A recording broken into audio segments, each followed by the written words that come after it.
Bonjour, vous êtes bien chez Inconsciente, le podcast qui parle d'hypnose humaniste, ericksonienne, de PNL et de développement personnel. Je m'appelle Pascaline Nogrette, hypnothérapeute à Bordeaux.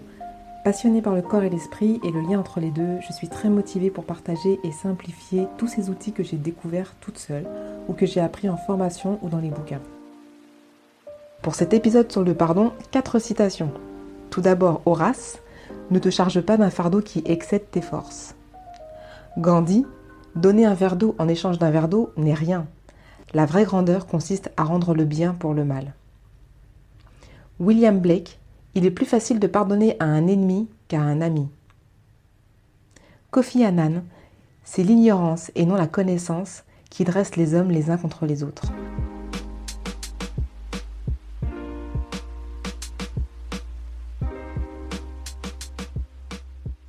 Alors qu'est-ce qu'on entend par pardon ?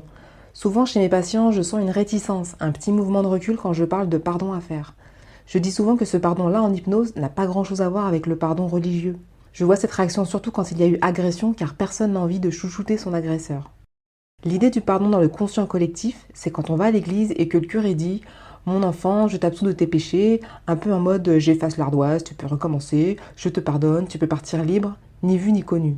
Je remets donc les choses en place de suite. Le pardon est un terme générique pour pacifier une relation toxique, négative, néfaste avec quelqu'un d'autre.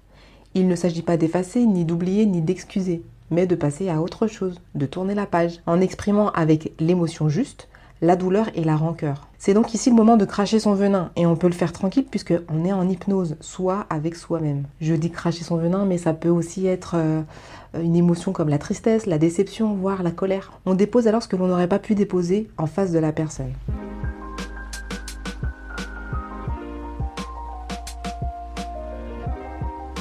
Alors que faire ? Dans plusieurs cas. D'abord en cas de deuil, qui ne se serait pas apaisé naturellement. La personne est partie et il faut tourner la page pour pouvoir passer à autre chose, vivre son présent et son futur, et non plus l'honorer en se comportant comme elle le faisait de son vivant. Par exemple, un homme fume depuis le décès de son meilleur ami, qu'il considérait comme son frère, ami avec lequel il avait commencé à fumer. La cigarette lui permettait probablement de mimer son comportement comme s'il était toujours là. Parfois il s'agit de loyauté familiale.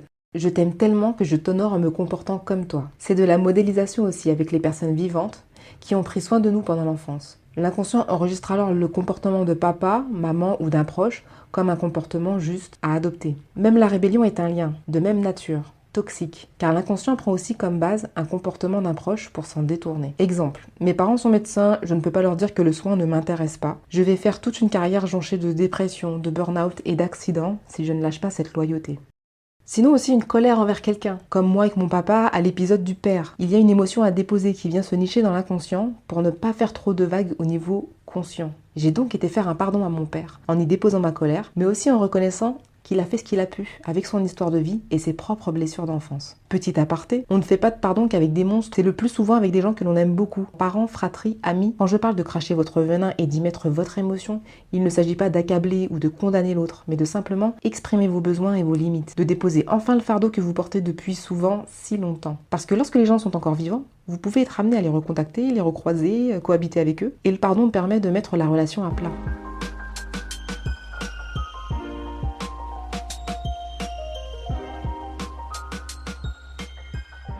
Pourquoi faire un pardon en hypnose ?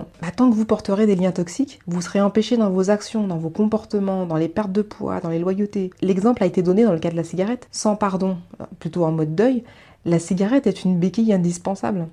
Parfois la colère prend à la gorge, prend aux tripes, brise le cœur. Ce sont vos mots, M-O-T-S. Sauf que si ces mots, M-A-U-X, ne sont pas reconnus, acceptés comme tels et évacués, l'inconscient se charge de vous envoyer le message plus fort, en mode maladie, douleur, dépression. Coucou la médecine psychosomatique.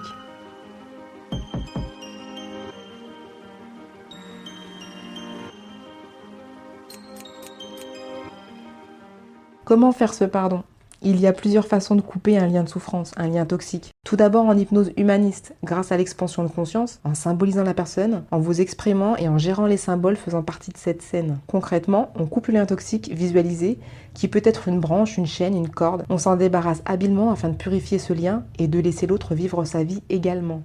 La technique des bonhommes allumettes de Jacques Martel qui fonctionne aussi. Il s'agit de faire un dessin représentant les deux protagonistes, les relier par les 7 chakras, puis couper la feuille au milieu en prononçant une phrase libératrice. Vous le trouverez facilement sur YouTube, il explique très bien sa technique avec un bel accent canadien.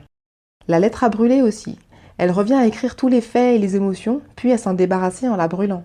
J'ai entendu parler d'une version symbolique réelle où la personne se relie à un arbre par un fil et coupe ce fil. Symboliquement donc. Moi je ne pratique que celle de l'hypnose humaniste, que j'ai un peu bidouillée à ma sauce. Je la trouve complète et le résultat est souvent spectaculaire. Ça me fait penser à Aude, qui craint le retour de sa collègue de congé maternité. Elle ne peut plus la voir en peinture et craint d'être désagréable dès la première rencontre sur leur lieu de travail. Hyper dubitative sur ce pardon, elle me raconte surprise, quelques semaines plus tard, qu'elle avait été courtoise et bienveillante avec cette même collègue. Objectif atteint. N'oublions pas que la colère déclenche une vague hormonale, dont le cortisol fait partie. Une fois la colère enclenchée, il faut des heures et des heures pour s'en débarrasser. J'ai moi-même essayé de boire beaucoup d'eau, mais ça n'a jamais marché. Donc le mot d'ordre, c'est restez cool. C'est bon pour votre santé.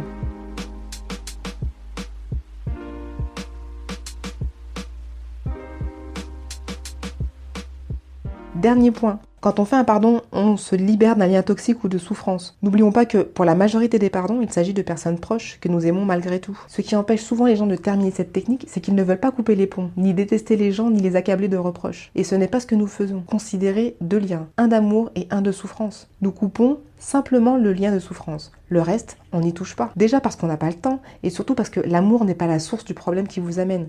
Donc, on n'y touche pas. Parfois, on coupe un lien toxique, que ce soit en hypnose ou avec les bonhommes allumettes, et on se rend compte qu'il n'y avait que ça. Alors chacun poursuit sa route pour le meilleur de chacun. Donc en résumé, pardonner, c'est tourner la page. Pardonner, c'est dire ce que l'on a sur le cœur depuis si longtemps pour pouvoir s'en libérer. On ne coupe que le lien de souffrance, pas le lien d'amour. Ça serait quand même gonflé de ma part. On le fait en hypnose, comme ça on se libère sans blesser l'autre. Pas besoin de régler ses comptes au prochain repas de famille.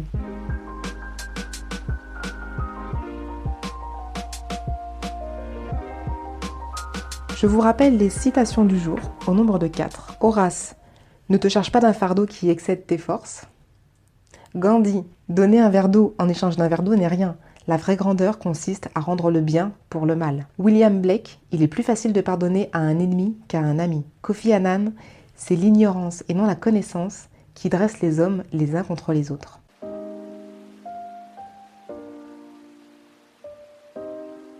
Retrouvez Inconsciente pour l'épisode suivant. En attendant, vous pouvez aller du côté de YouTube sur la chaîne Pascaline Hypnose Bordeaux, sur Facebook Pascaline Hypnose tout attaché. Et sur le site ou le blog, vous trouverez les liens pas loin ou via Facebook.